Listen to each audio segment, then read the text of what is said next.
नमस्कार मैत्रिणींनो, सोप्या घरगुती रेसिपीमध्ये तुमचे खूप मनापासून स्वागत। आज आपण करणार आहे कलिंगडाचं सरबत। त्यासाठी हे कलिंगड मी स्वच्छ करून त्याचे मोठे मोठे तुकडे करून घेतलेत।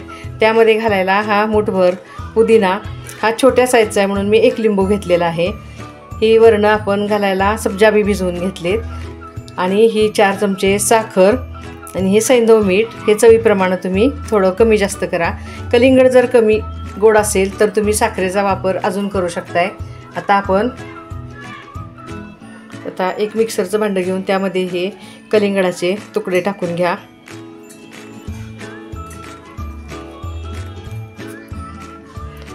आता त्यामध्येच हा पुदिना टाकून घेऊया। ही साधारण मी 4 चमचे साखर घेतलेली आहे, ती पण आता ही यातच टाकून घ्या। आणि हे सैंधव मीठ, हे चव बघून तुम्ही नंतर जरी थोडं टाकलं तरी चालेल, कारण हे खारट असतं। त्यामध्ये आता हा लिंबू पिळून घेऊया।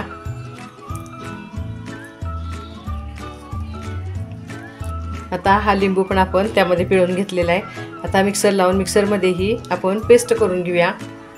बघा, आता ही मिक्सरला वाटून घेतल्यानंतर कशी छान पेस्ट झालेली आहे। ही आता मी पूर्ण यंत्रातनं गाळून घेते। आता एका भांड्यावर आपण हे पुरणाची जाळी ठेवून त्यावर हे सरबत ओतून चांगलं गाळून घेऊया। बघा, आता हे सरबत आपण चांगलं गाळून घेतल्यानंतर हा चौथा वरती राहिलेला आहे तो टाकून देऊया। बघा, आता हे थोडंसं टेस्ट करून बघितलं मी, थोडं मीठ कमी वाटते। हे सगळंच मीठ आपण ह्यामध्ये टाकून घेऊया आणि एकसारखं असं हलवून घ्यायचं आहे। बघा कसा छान रस निघाला आहे। आता हा आपण सर्व कसा करायचा ते बघूया। बघा, आता हा ग्लासमध्ये आपण रस ओतून घेऊया।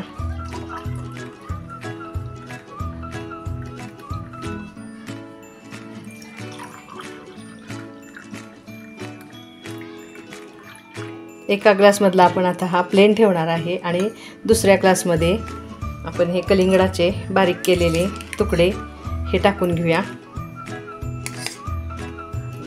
आणि त्यामध्ये हा भिजवलेला 2 तासापूर्वी मी हा सब्जा भिजवून ठेवलेला आहे। यामध्ये आता हे सब्जा बी एक साधारण 2 चमचे किंवा तुमच्या आवडीप्रमाणे थोडं कमी जास्त झालं तरी काही फरक पडत नाही, हे टाकून घेऊन असं हे चांगलं मिक्स करून घ्या। आता त्यामध्ये आपण ही बर्फाचे एक क्यूब टाकून घेऊया।